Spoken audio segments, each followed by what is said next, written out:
didn't bring a computer. Yeah. Yeah. It didn't even dawn on me we should have, got this part of the stuff out of the way yesterday, which. Yeah, definitely. Smart. There we go. And we're live. Awesome. How's everyone doing today? We're doing good this way.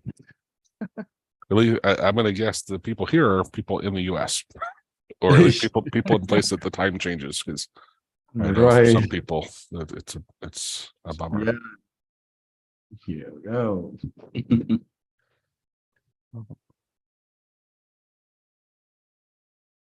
So I was just telling Isaias, I really like his shirt.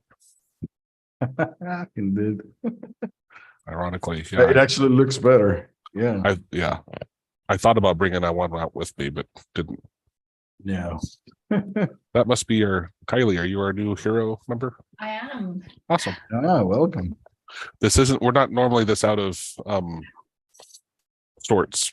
Yeah. I'm visiting my dad in Las Vegas, and it's also because the time it's funny because I flew out Sunday night or Saturday night, but Monday morning I had a consultation call, and they're like, "Hey Joe, do you mind getting up early?" And I'm like, "No problem. I'm up early anyway." And so he puts it at 8:30 in Dallas, but that's 6:30 here, and then we had the hour ahead, which was just even funner. So I'm like, "Yay!" So we don't have that in the UK. Everything is just one time. Yeah, exactly. I wish I would. Yeah, there's been a push here to try to abolish, to stop it, because I think Hawaii and is it Arizona? There's 2 states that don't change, and then like Indianapolis, there's like 1 city that doesn't change. Like it's really weird, but yeah. Yeah, you guys like to make it very, very complicated to yourself, actually. Yeah. So, who's got something to work on? Or any questions?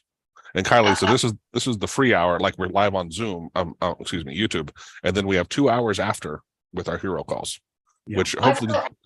Did you get got one if you don't mind? Yeah. Yeah, go for it. So basically I'm still quite new, and I'm trying to make the switch over to V2, and I'm desperate to have a play on the UIA viewer, but I'm struggling with like just the first install, I think. So can I share my screen and show you what I've kind of done? Absolutely. Sure. In the meantime, you said that you're kind of like switching to V2. You were coding in V1 first, or? Yeah, I mean, so I've got very, very basic scripts in V1, so it won't take me long to convert them over, because I was just dipping my toe when then V2 was starting to come out. So I don't think for me it will be such a headache, but I kind of thought maybe I'll start with V2 and carry on as I mean to go on, really. So all right. One thing just to throw out there, just to make sure you understand, this call, we're on YouTube, right? Yeah. We're on YouTube, and then the next 2 hours we don't do that. So if you have privileged information or something, that's when we do that there. Just yeah, this kind of isn't. I've kind of done it in a way that but thank you. So this is kind of where I got to, really. So I started, and I kind of maybe I can zoom this in a bit more. And then I pressed test the script, and it didn't work. And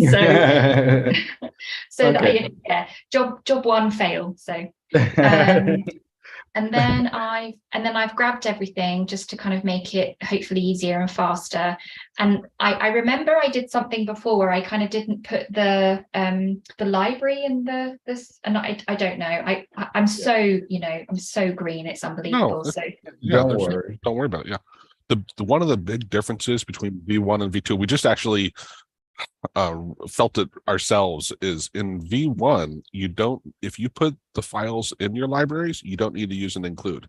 In V2 you have to. Okay. All the time, right? Now here's some things. You said that you are kind of like starting out without a hotkey, and that you have basic scripts, but you're looking at UIA. UIA is a very advanced library to automate programs that usually what we use it for is in very specific situations where speed is of the essence, reliability is of the essence, or if the program that we want to connect to allows us to. Not all the programs can be automated with this. So first of all, before we dive into this one, what is your end goal? What are you trying to do? So what are you trying to automate? If that's so I do most of my job is quite repetitive and quite formulaic. So I'm trying to kind of replicate that really. So it's speedier and I kind of make less mistakes. I kind of do the same thing over and over again. So things like downloading PDFs from websites to then put them into a client file to then make a report based on PDF.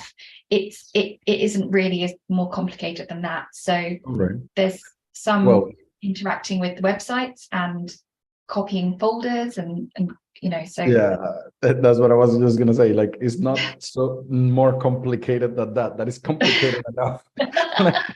like the browser automation part of it is what it makes it a little bit trickier. There are better ways to do this if the website that you're interacting with allows it. Namely, they are called APIs, and usually, even if they don't have APIs, we have ways of doing that. Now, UIA, what happens with UIA? Why sometimes we go that route is because it works the same for browsers and for normal programs. So if you learn one way, it's a little bit easier. But let's take a look at something, because sometimes it is just better to send the keystrokes to automate the same things that you're doing instead of trying to connect with this thing, because it might be a little bit trickier. Now, can you go up a little bit, please? To where you had the errors go up a little bit. So stay there for a second, just right there. Something caught my attention here. First of all, this one says 87W. Yeah. This one says 87/. So there are some differences there. I'm not really sure why. Now, if you go up a little bit more, right here, right? So here we got that guy. Again, it seems to be that that's the correct path. So the W is wrong. Somehow that got misspelled. Now, you said that you tried to test the script right away. Now, here's the interesting part about UIA, why it is not that easy. So you're trying to click where it says productive. Is that what you're trying to do? Yeah, so I just had one folder on my desktop and I just tried to click on it. That was it. That was all I tried to do. The problem is UIA. This is what is called a list item. So in UIA, each thing that you try to connect to might be different entities. And you can see the entity right about here where it says localized type. So some entities, like, for example, text, you cannot click on them. There are other things like, for example, drop-down menus that you probably can click. So this list item might not be something that you can click. So when you try to click on it, it would complain about it because it says, hey, this is not an element that you can actually click on. So even though you, on your graphical user interface, so if it is on your Explorer, you can double click it with your mouse, that doesn't mean that programmatically you can double click it. That's the reason why UIA is a little bit trickier, because you have to learn some other concepts that are a little bit more complicated to grasp. Now, okay, Google, cancel.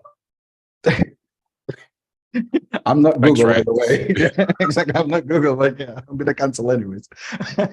No, but in any case, what's going on, I would say, depending on what you're trying to do, this approach might be the best, but it has a very steep learning curve. Right. It's really big. That's what happens. I would try with different ways. Like, for example, maybe I can you show me, is that an Explorer window that you can show or something like that I could see what you're trying to automate? Kylie, did you happen to see our webinar a couple of weeks ago on the 18 ways to automate with AutoHotkey? Yeah. Okay. So we say in that, like, UIA is amazing because once you learn it, you can control almost any program, but it is a steep learning curve. Yeah. Okay. Right. Depending on how much time you have, in your hands, right? Or how fast you want to do it, maybe UIA is not the best. it is the best in the long run, but it is Right. not the best for Well, what you're trying to unless do. you have right calm. now. Exactly. I mean, that's kind of where I was thinking. My brain was, if I go for like the golden apple, then I don't have to then kind of. So Yeah. that's kind of where my brain was going, because I did Okay. watch your yeah. So this was Okay. basically where I was trying to click this just to test it. This All right. productive. Perfect. Well, here's something else, Kylie. Like, you could easily, you just want to open that folder. Is that right? I just wanted to test out I was desperate to try it out, and I just All right. No so worries. it's not necessarily that, it was just to test So to do. we can't use what see it your thing work. is to say that this solves we can't solve it a different way, because what you were doing was just a test. So we don't Right. want to say here's how you could actually do that better, because that you were doing wasn't really a real world example of what you were trying. What you're trying to get Okay. at. Now, but it is an example of why we usually say, hey, don't start there, because it's a little bit more complex that you might expect. There's a lot of things that we as humans find it easy. The problem is when you're trying to tell the computer how to do it, it is not as straightforward as you think. So what I would do is this: probably show me what you were testing. I want to see what you were testing, just to take a quick look. And then we will try to see if somebody else has any other questions before we move deeper into that, so as not to take the whole hour just on that, because in the hero call, we can play a little bit more with those kind of things. Okay, so what do you want me to do? Do you want me to just like open? Yeah, so try whatever you tested. Let me see what you tried. Let me see what happened there.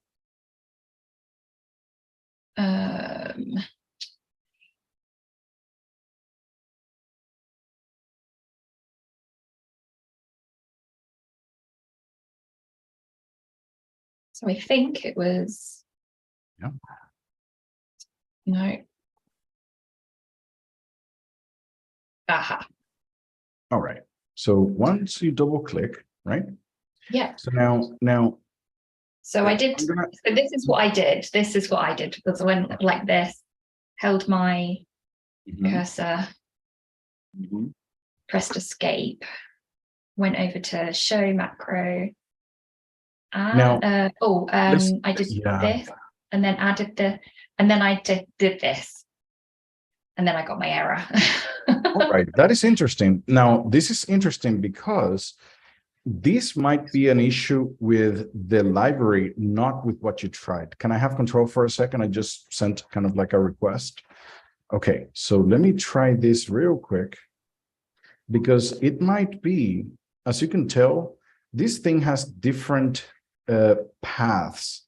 And depending on the one that you choose, so let me change that to display the,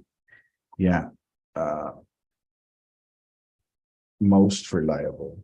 Let's try this instead.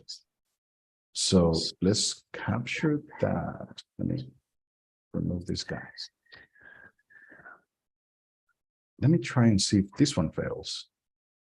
That still fails. So this might be an issue with the library itself. I would like you to send that error that you captured to me, because we have contact with the guy who created this. Now, let me try something out. This has an invoke. There it is. Check this out. So if I select this in here, this is the invoke method. If I double click it, you will see that this opens. Check this out. Yeah. That is opening, right? So I know that we can access the path. So the path is correct. That's not the issue. Now, we tried the click method here, but maybe if we try the invoke instead, let me go ahead, what it did. Right, let me remove this one here.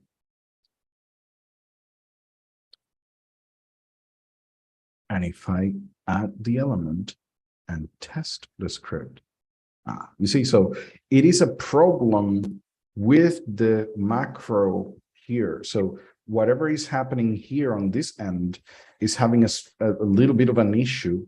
Maybe the way how this is working, this method that we're trying to work, is having some problems. what I'm going to do is talk to the person who is actually creating it regarding this error, because it is not your fault. It is the fault of this part of the code. Here on the left side, when I double click, it actually works. So something is happening on the macro element. And this macro creator is basically in beta testing. So he might haven't finished, he hasn't finished it. So it might have some bugs, as you can see. But basically on this end, I know that I can invoke it. I know that I can get the path and it's correct. I would go into my code and do it myself. That's what is going on. So for now, I would rather tell you, use a different way to automate what you're looking for. For example, if I want to open that folder, that is as simple as just saying, check this out. I think I just like running before I can walk. Right. Basically, that's what happened at that point. Well, we haven't even documented that macro thing in the right. video We haven't even talked about it. Right. Yeah, because we knew it's like, yeah, it's still being worked on. Right. But there's a lot of things to work on right now. But in AutoHotkey, if I copy as a path here,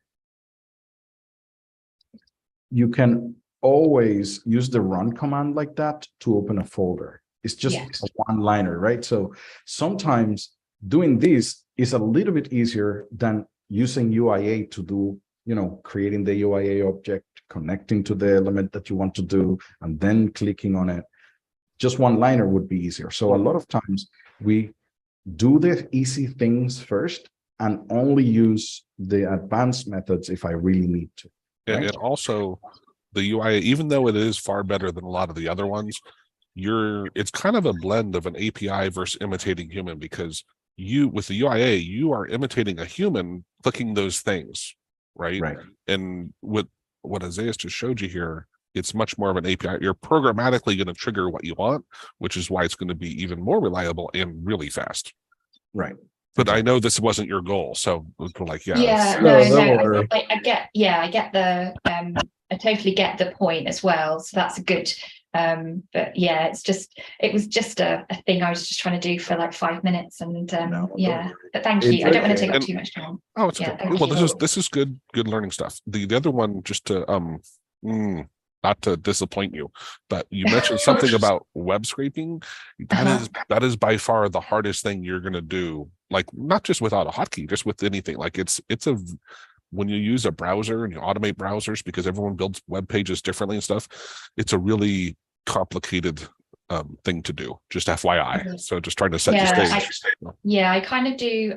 I do like stuff in Excel, and cool. with kind of so that to me is okay. And then I'm kind of thinking, right now I'm going to try, but yeah, I think I do kind of want to do all the running. I would say don't worry. So what I would actually suggest you is learn a little bit about the send command. Okay. The send command is the one that is going to allow you to send keystrokes, like the tab key, the enter key, typing. And also you can send clicks with it. So you can automate a whole program by navigating with the tab. And because right now, wherever I am, so wherever you are, if you hit tab, it would be jumping to different locations of the program. And then you hit enter, and that performs the action that you want. So I would start with that. Is fairly reliable, is very simple to get it working. And I would start with other methods if you get stuck with the send command. That's what I would try. Except for, and you mentioned Excel. Have you seen some of my videos on automating Excel and get my Excel function library? I don't know. I don't think so, actually. Interestingly enough, I don't think so. Because wow, you will be able to automate Excel. That's the one that has COM, the component object model for Microsoft, and you don't. At the beginning it feels advanced, but with like the Excel function library I have, it's really not hard to use, and you can programmatically automate Excel. You're not sending keystrokes and stuff. You are programmatically interacting with it, and it's amazing. I saved so much time working in Excel. It's crazy. It's a big learning curve, but for me anyway. But what I've kind of done so far and what I've saved in time, it was worth the investment. So maybe we'll maybe next weekend or the one after on a Saturday, we could do a little Excel webinar because I know it's a really, really popular tool. Yeah, it is. And it's now Isaias will convert everything to classes and he'll want to use a class, but you don't have to. You can just use functions. Right. And it's just amazing what you can do. That is right. Let's see if anybody I else saw- has any other questions. If Yeah. not, you can continue with this one. Tyler asked if we had any plans to convert the Excel library to V2. I think Isaias could convert that in. That's Yeah. a very the good thing about the COM objects Right. is that COM objects don't change in V1 or V2. The only thing that changes is the one method to create it, because in V1 is COM object create, like COM obj create, something like that. That's what creates the COM object. But in V2 is just COM object. So that's the only thing that changes. After that, everything, if you have written COM objects, they stay basically the same. The only thing that you have to keep in mind is just text. If you're sending text, use your quotation marks. But again, they're methods, so you have to do that anyways in V1. So again, I don't think anything changes, except for minor details. So it's really good. That's one of the reasons why it is better to use COM objects, because it is kind of like the same language across any language. You can use C++ and you would write almost exactly the same code that you did in AutoHotkey. So yeah. Any other questions? BrowseTube was asking about DaVinci Resolve, and I wasn't quite clear in his question. At first, he talked about trying to automate the Fusion page, and there were no automation IDs. And I was like, yeah, unfortunately, a lot of things don't have them. But then he said, you make video using Fusion page of DaVinci Resolve? It has so many options to automate, which is very complicated even using UIA automation. And that was right. So what he's saying is, if we could create at some point one video explaining a little bit of how to do that. Now, what I would say, you see, this is one of those where what Kylie was doing, which is using UIA, that's what I would use in that program, because in that type of programs, you cannot use the tab button reliably to navigate on the page. So let me share my screen for a second. I think, where is it? All right, just 1 second. Yeah. Zoom just goes ahead and disappears. Everything disappears. So what he's referring to here, there is a page called the Fusion page in DaVinci Resolve. Now, in other programs, let's say that I have my program here. You see this highlight here at the top? If I move, if I use the keyboard, I can go up and down here. And if I use tab, for example, you will see that before running into that one, if I use the tab, notice that my highlighting is jumping to a different location on my screen. So again, a lot of programs that you can do this are very easily manipulated by using the send command. And this is actually what I was talking about, Kylie. Just use the send command, and you can use the tab like this. You can send 3 tabs, right? So you can say send 3 tabs and then hit enter, right? It's just that simple, you know? So you send 3 tabs and then enter. That would mean that if I'm here and I hit tab 3 times and then I hit enter, something will happen, you see? So again, using tabs and enter to automate is good. This program is not like that. This program, every element on this GUI has been created in a way that it is not that simple to do that. So right now I'm hitting tab and it's just looping through these 3 controls here. But what if I want to press this button right here? Even if I press tab, I never get there. So that's where I would go with UIA.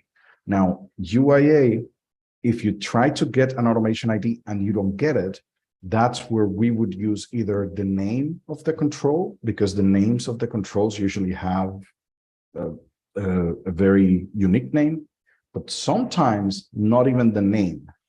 That's where you would have to go with the path. So that it becomes really tricky to automate this thing. And somebody that doesn't have a lot of experience, I don't know the experience of the person who asked the question, right? So if you don't have a lot of experience, automating this tool might take you way longer than actually just doing it yourself by clicking, right? It is something that you're going to spend way too much time. Unless you know that you're going to be spending 8 hours a day on this tool, I wouldn't recommend you automating this because it's going to take too much time to do that. Now, if you're actually willing to learn, a lot of people just do it for learning. I don't know, Joe, if you remember, we had somebody that was saying like, yeah, I'm at work, I'm going to invest time learning AutoHotkey. Well, I know that it's going to take a long time, but I'm just going to learn it. I think Kylie just said it, right? Yeah, like, as that's well. exactly what she's saying, that she's in it for the long haul and wants Right. really. So the other big one, which thankfully UIA kind of helps a lot with compared to sending keystrokes. Now, sending tabs isn't horrible, but the biggest question, like for both you guys, Kylie and the YouTube browse tube, is I think for both you guys, you're only automating stuff on your computer, because it's one of the first questions we always ask, because Right. the second you try to give it to other people, man, if certain approaches break horribly, and then other ones are much more robust. Right. If it is just for your computer, the send command and clicking around is good enough. And it's going to be really fast to create. You're not going to spend too much time learning it. And you're going to get results right away, because as soon as you hit the hotkey, you will see the results of what you're trying. With UIA, yeah, you're not only dealing with AutoHotkey, you're also dealing with the library. In this case, you saw the library has a bug, Right. seems like. So you might think that you made a mistake, but it's not your fault. It's the library that has the issue. So it is kind of like you're treading something that is really advanced in there, because if you don't know what you're doing, it's going to be really confusing. You're going to get more disheartened. And for both of you guys, maybe if you don't know, the UIA library is very new. It was only came like maybe 5 months ago, somewhere in there, Yeah. where it's still just out of beta or alpha, excuse me, in beta. And yeah, Right. so that this is why we love it, the fact that it's there, but it's not our go-to right now, just because there's often other approaches that just are easier and more reliable. That's right. Anyone else have any other question? We saw Raghava asked, does AutoHotkey provide good monetary employment? Well, I should say yes. Let's hope so. You better. Yeah. I So should say yeah. I cannot say no. If you mean, does using AutoHotkey, because AutoHotkey is just a tool like Python or even Excel, right? So it doesn't. But knowing that one is it's a great way to stay employed. Right. And I don't know, Isaiah, did you see the video I sent you the other day about how to make sure you don't get a raise or to get a thing? Yeah, exactly. How not to get a promotion. Yeah. Right? Yeah. And I was like, the very first thing, if I remember right, was like, don't learn new things. Like only stick with what you know, and don't learn, right. don't suggest new ideas. And in today's day and age with crazy economy and everything, right? Yeah. You have to be on the edge and learning new stuff. Even if you don't use it right away, it opens your mind to a different kind of thinking that even using the current tools that you have might help you on something that you were stuck, but now you're thinking in a different way. Now, AutoHotkey, while it doesn't provide like good monetary employment at the moment, in the sense of, hey, most companies out there do not use it. That's what happens. Well, and no headhunters search for it. Right. I have seen a lot of people. If you search the market for automation jobs, most of the people are referring to Python. But everybody who has tried Python and has tried AutoHotkey, they say, hey, AutoHotkey is easier. Well, it depends on it depends on your goals, right? Right. Because Python is much more server automation type stuff, not desktop automation. Or calculation kind of things, like anything that has to do with complex math operations and so on, something like that. But try to make a graphical user interface in Python, and everybody's going to tell you that it's a headache. Right.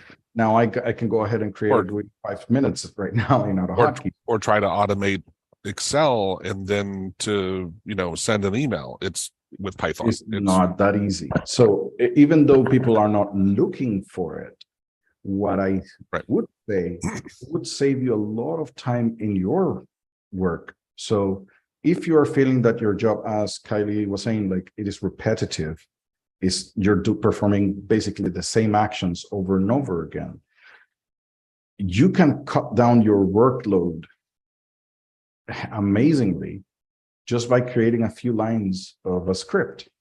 Of course, it has to be learned or whatever, but I don't know. I have seen some people who, what they do is that they create their own programs and sell it. If you do a good job of that, you might make a lot of money. We were working with one of our hero members that he created an app that he's planning to send it to lawyers, and he's not going to charge $5 for it. So, and he built it in AutoHotkey. Now, employers, like giving you a job to code in AutoHotkey, not right now. Now, that there are options available out there. Yeah. And if you hustle, you can get it. Like that guy, he built a very cool tool. I actually like it a lot. And he's planning on selling it. Yeah, you can do that too. Anthony asked, do you think AHK can be used to send email sequences for marketing from the desktop? Thank you. Yeah, we actually have a tool that does it's I call it the poor man's drip campaign, because a lot of the tools out there like MailChimp and stuff, they charge you per subscribers, even if you're sending emails or not. And it's just like, how many subscribers do you have on this list? Okay, well, we're going to charge you, $30, $60 a month or whatever. And that just never sat right with me. So we wrote a tool. It's not as advanced as like with MailChimp, because with MailChimp, if someone clicks a certain thing in the response, you can take them to a different direction. Our tool doesn't do that. Our tool just allows you to have an onboarding thing, and then, hey, after X days, here's the next email. After X days or time, here's the next email, and here's the next email. And so you can add kind of as many as you want, right? It's not a limit of that, but it doesn't do logic. There is no logic in like what you would do is say, hey, this person bought. Okay, I'm going to remove them from the list. That's basically, it.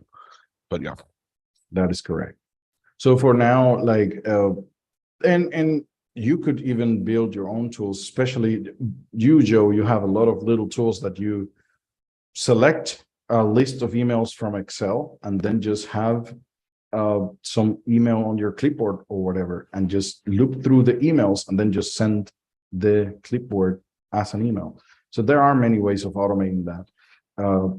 Yeah, and it's funny, he said, can you use Excel like a mail merge? I'm like, we just did that this morning. With, yeah, we just did that this morning for sending the reminders. That's exactly what we do. Unfortunately, we can't like just demo that again because it has the privileged information, right? But in the webinar, which I'll put the link in here, we did I remember it was actually Outlook, titled Outlook, or if it was for Excel. I think it was actually Outlook mentioning we're going to do some stuff with Excel, where we did do a demo and gave away the script for doing that.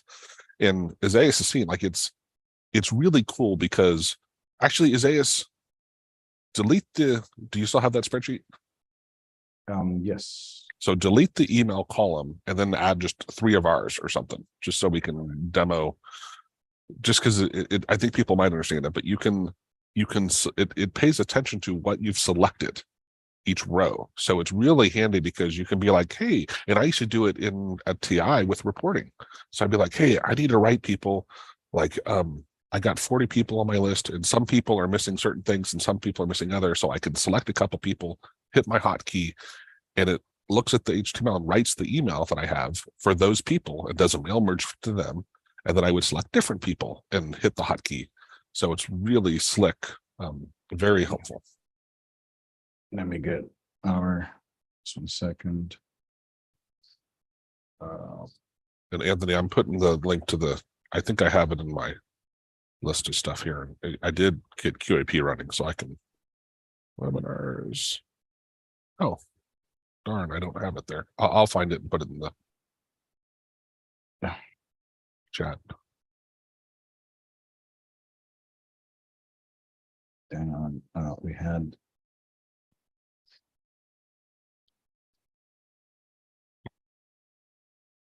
Okay. Okay, so let me share my screen real quickly.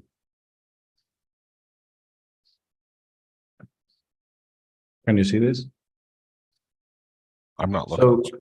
So, okay, no, so basically we had a spreadsheet created automatically by a tool that just pulled everybody in. It had all the email addresses there for every person on the date they registered, their first and last names, and so on. But later on, we would use that same tool. I have it running, I think. So debugging, and then we have so I have it running. And what it would do is whatever I select from this list, I would press a hotkey and it would go and get them and the first and last name that are in two hidden columns right there. It would get the email, it would get the first and last name, and then it would send them an email. That's what it would do. Now, it is, I don't know if we can show the code. Can I show the code? Yeah, I mean, it's already available. Right. But my main point was you can select and it would only act on the rows that you have selected. Exactly. So basically, and to tell you guys, you see this function right here, this Excel handle.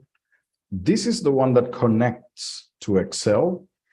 And then you have functions like this, find headers in columns. So you're looking for email and first name. Then you go ahead and loop through them. And that's it. While you loop through them, you send them. That's all there is to it. So a lot of part of the code might look like really strange, or might look like a lot of code, but it actually isn't. If you learn step by step, right? You learn one thing first, then you learn the other, then you learn the other. It is going to be very simple to understand. Now, if you try to understand everything at once, it's going to become like, oh, that's too much. Now that it is just selecting, connecting to Excel, looping through the things that I have. And for each of them that I'm looping at, just sending an email. That's all there is to it. So one thing I'm going to mention here is in the webinar, I didn't have this set up this way because it wasn't a problem. Was it as you select it, it loops over the people and writes the email and sends it in that loop. And once you get over to like 10 people, it wasn't that it was a problem, but if I did something else, if I deactivated Excel and moved to something else, it didn't go pull the list of emails and then do the mail merge. It was doing it dynamically. And so what I realized was like, crap, I need to change this to where I get my email addresses and then I loop over, right? So in the one you have, Isaias, I changed it to that. So I first go pull it, I just stuff it all into an object with the email address as the key, and then I loop over the emails after. And that way I'm free to do whatever on my computer. It takes a split second to get that list, and then it's good to go. Because like with this one, we have, I think, 101 or 2 or so somewhere there signed up for the Friday calls. Mm-hmm. And I would have to wait for it to loop over each one, to do each email separately. And because it's a mail merge, we're using CDO on that one, right? No, yes. That's the other one. No, the ours is the one for the hero group. That's CDO. This one is using Outlook. It does them one at a time, and it's a little slow, right? So this is why it was like, okay, now that I have more than 10, I don't want to have to be waiting for that. But I actually find it so awesome when you use, like, for example, Mailgun's API, that you just send them a list and they handle it. You don't have to worry about it anymore, right? So for the AutoHotkey newsletter, we have over 7,000. I forget the exact number, but subscribers. And so I wrote it yesterday, but Isaias, because I don't have everything here where I am, he had to deploy it. And so he dumped in the HTML and pulled it. And then I said, no, check this out, because we're going to send 7,000 emails doing mail merging, right? So what Mailgun is really cool is they say, here's your body, here are variables that we're going to do a mail merge on their end. So it sends them in groups of 1,000 or 999, I forget, but it sends them in batches, but it's done in like 4 seconds, if that. Right, exactly. It cranks through it. It's really cool. I saw a question here from John Scott, saying that he had. Just to clarify, we are using AutoHotkey there, using API calls. Sorry, go ahead. Right. Sorry. So John, I see that you had an update on Windows 10 and it broke your Chrome.hk. I think we talked about this last week as well. I don't think it was your Windows 10 update. It was Chrome that got updated because somebody else that was having that issue on the Hero members group, he mentioned that as soon as he set Chrome to an earlier version, like it fixed his issue. So it was not a Windows thing, it was a Chrome thing. Now, I don't know if we have the link because he had a link to the, how do I say, like a tutorial on how to set Chrome back. Let me see if I find it real quick. Let me see one. And I don't know if you're using AutoHotkey version 2. There seems to be a version 2 of Chrome.hk for automating. So if you are looking for a version 2 for that, you might, here it is. I got the URL. You might want to give it a try to that. So I got the URL. Let me put it here on the chat. Okay, so for V1, just keep using the one, but then you would have to follow these instructions on how to downgrade an older version of Chrome because it looked, he sent that link and said, after I did that, then the problem was fixed. So it seemed to be an update from Chrome and not from Windows. By the way, I've been chatting with Geek Dude over the last week. He looked at what, how do you pronounce it? How do you say the guy's name is? The guy that, Tigbee. Yeah, I usually say Tigbee. Okay. He looked at his approach and then borrowed a bunch of what he did and brought it back into the Chrome for V1 version. However, he's waiting for Thickbee to say licensing wise that it's okay. So he's not sharing it yet until Thickbee says, yeah, that's no problem.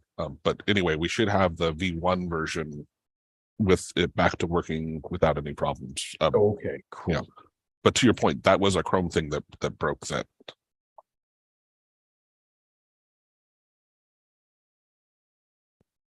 Anybody else has any questions? Can you email the links? Thanks. What links to? So it seems to be the link that I just sent on the chat.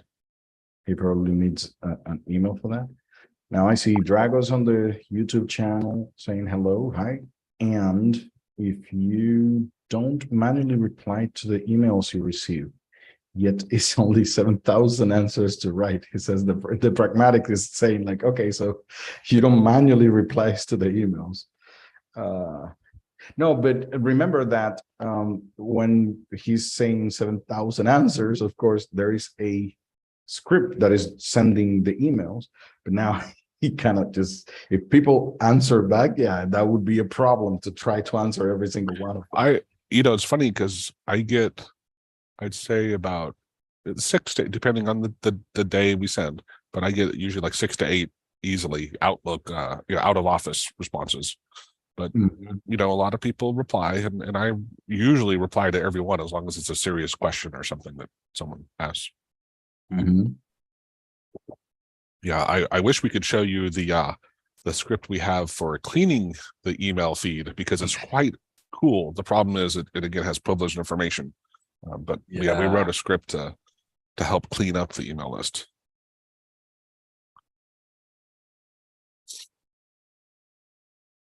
Okay. Anybody else?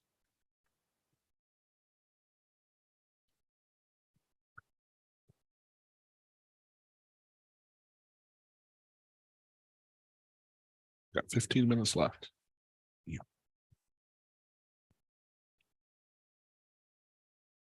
And then we're off to more fun.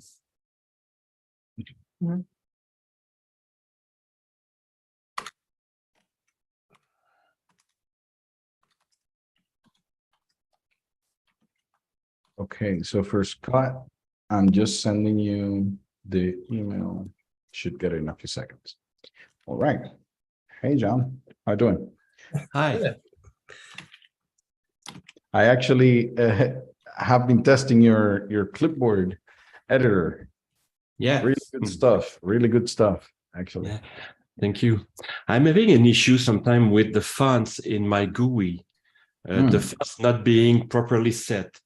And it's not it just sometime it's not properly set. Is it something that you faced, a kind of issue that you faced before, just having the bold not being bold, for example? Okay, so no, so what I remember, bold, how are you setting the bold, by the way? Are you using the W? I'm using the parameter? font, and it's in V1. So font and then S700, for example, to set the bold. I can just All go to right, so where you're using the W, which is the weight, right? the weight. Yes, that's the Right. weight that gives Yeah, the 700, bold. yeah. Yeah.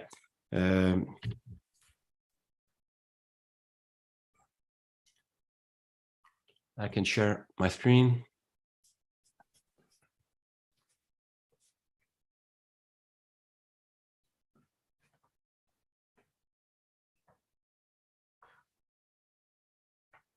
So I have here, for example,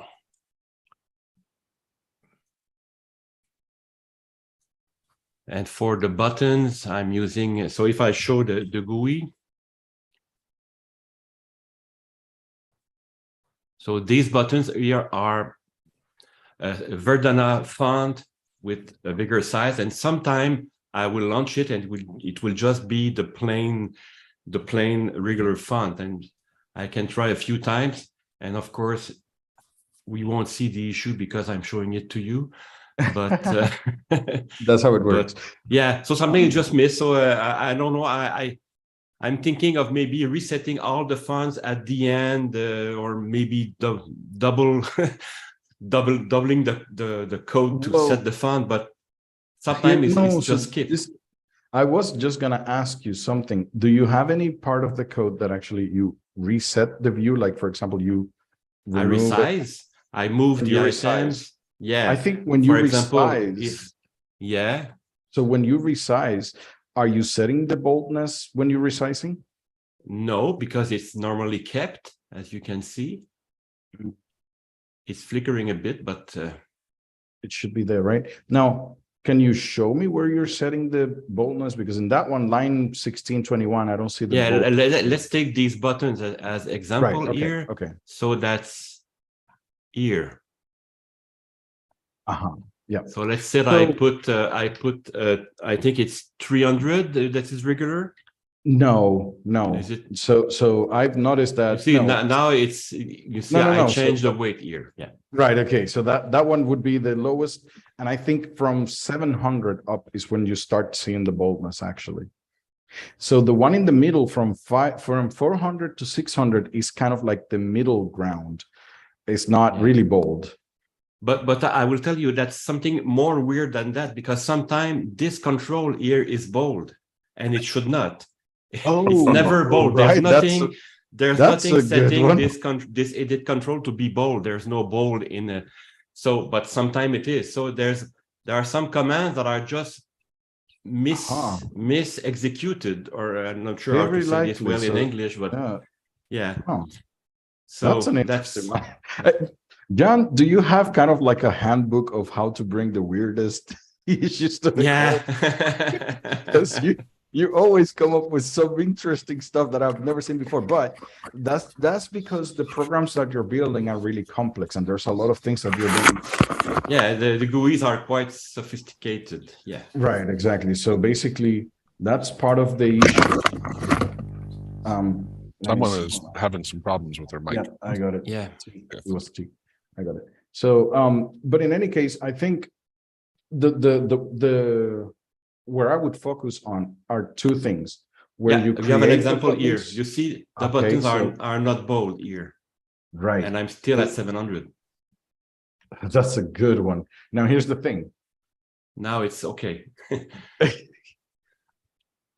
And I'm using 600. I don't know the difference between 600 and 700, but I would say, you know what I would go with, if you want it to be bold, try 800 or 900, because it might be that depending on certain circumstances, if you have the middle, I will call it the not regular bold, it's kind of like regular bold, it might jump back down a little bit depending on your Yeah. settings. So Yeah. I would keep it 900 because I think that's the maximum you could do. Just look at the maximum. Just Yeah, set look at the font command. It's then not it says here. It's in under GUI. GUI font. Yeah, there it is. So the W boldness. Okay. So the S command, the side. No, wait. So Here. 700 is 700 is bold. So maybe I should use 700. Maybe it's confusing. I would say that exactly. So if you use anything below that, it might have some interesting settings in which if the GUI is being displayed in a specific way, it would default to the lowest setting. So go with 700, which is bold. Or use the word, just say bold. Oh, yeah, we can use the word. Right, yes. Right instead of this? Instead of wait, yes, say bold. I think you can. That's a bold move, Isaias. Yeah, yeah, you can do that. It worked. So what I would check is where you created the buttons, right? That's the first place to check. And anytime you update the GUI, check if you're not setting the font. And I would set it, even just to be explicit, I would set the boldness just to make sure that any of those Go subs or anything that is actually modifying the GUI, that it says it correctly. Yeah. The GUI size is the only place, so it's called every time the window is resized. There's nothing touching the font here, and right. I would not like having to code every time to reset the font every time. Already it's flashing here. I don't know if I can avoid the flashing. I don't know with Zoom if you see it, but it's flashing here. We cannot see it. The flashing, you are dealing with one of the issues that we talk about very often when we are dealing with GUIs. You would remove the drawing of the window while you do it, and I would do it in certain controls. I think it is the edit control that is doing that. Yeah, but if here, the GUI size command is called many times when I drag. So when would I stop drawing and restart drawing? Because no. So you do it at the beginning of the GUI size, after the return, actually, after the return. Yeah, of course. There, I would do what is it? By I do not know it by heart, but it is GUI. I have it somewhere. I think it is for controls. You cannot do the whole GUI like that, right? Yeah, so I have this. Grab a specific, and I would do basically the edit control is the biggest issue. But the one that is flashing, maybe you don't see it with Zoom. The buttons are the one that are flashing. Really? Yeah. Oh. I usually but that's not a major issue. User never complained about these flashing. So right. But losing the font is something that is more annoying. So annoying. I'll try to use the word bold. I never did it before. Never seen it in the documentation. Yeah, it is right. Yeah, if you go on the W, you were right there. Go down a little bit. After the W, the next, there it is. The following words are also supported. Okay, bold, italic, strike, underline. Good to know. Normal. Yeah. Still learning. Yeah, don't worry. Like I'm still learning. There's so many things that recently, actually, I talked to Joe about something that I was like, I didn't know that that's how it worked. And I was like, I've been doing this for 15 years. Yeah. By the way, if there's no other question, I would just take 2 minutes to just ask people that would be interested testing my new tool. You give me 2 minutes? Go for it. Yeah, sure. Yeah. So it's already been demoed. We have a video that Joe did with me last week or 2 weeks ago that was very in deep, and thank you, Joe, for doing that. It is still in beta phase, but I'm very close to release version 1.0. But I would like to have some users to just give it a try, test it, try to see if there are things not working well.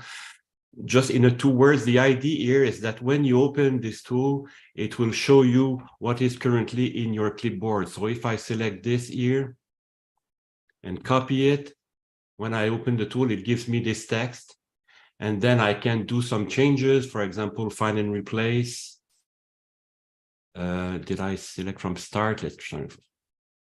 So find and replace E with exclamation mark. Whoops, I hit the wrong.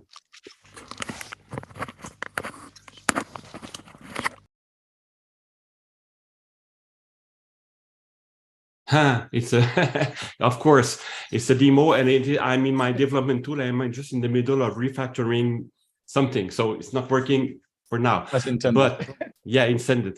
But you can change the content of the clipboard and just paste it back to where you were working on. For example, you can do find and replace. You can insert string.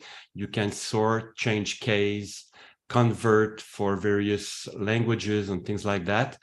And you have what is two new things. You have the history, so you can browse back in the history. You can open the menu with all the history items and go back to any of them. You can search the history. All right. So if I search for AHK, it gives me that, and then I can This is amazing. select an item here. And the other thing I'm just working on, and that's why it's not working right now, is you can now save the command. So if you do, I want to have a substring that will start at some point and stop at some other point and keep or remove the selected text, I can now select it. I want from position 4 for 5 characters, for example. I can now save this command. So after this has been changed, it will ask me for a name to save the command, and saved command will be available in the list here. So you can retrieve things that you do often. You can save them and just call it back, and then it will be executed. It's not executed right now because I'm, as I said, reworking something, but that's the idea. So it's pretty close to be released, but the more savvy users would use it before it is launched, it could just help me to find some bugs that will be that could be fixed before releasing. So invitation, I can post the link, or you can go on it's clipboard.quickaccesspopup.com if you want to go to the website. Perfect. Thank you for these 2 minutes. You're welcome.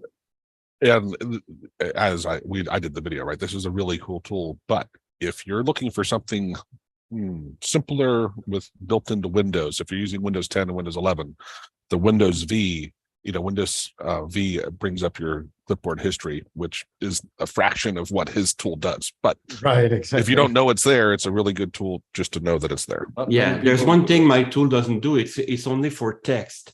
Yeah, so if you have images, if you have HTML, if you have Word text with formatting, it's just for text for now. It can evolve in the version 2 eventually in a year, but for now it's more for coding, writing text, than doing some formatting work. Perfect. So I think we're almost over here. We are going to have some news about ChatGPT. We saw some things that we're going to be talking about that on the Hero members group, and we do plan on showing some of the tools that we have been working on as well. So and some of the guys of the Hero members have been very active in the chat. Hopefully they're going to be there and we can help them with their questions, because they have very interesting questions going on in there. So Zay is trying to laugh, but can you send me the link to the Hero thing? Because no worries. Yeah, I didn't adjust everything, but thank you all. And okay, Kylie, just to understand, we go to the actual Zoom meeting room where we don't live stream, since you're new. So thanks everyone. This is awesome. Thank you. Bye-bye. Like the video if you learned something. Really helps us out. Have a great day. Bye, guys.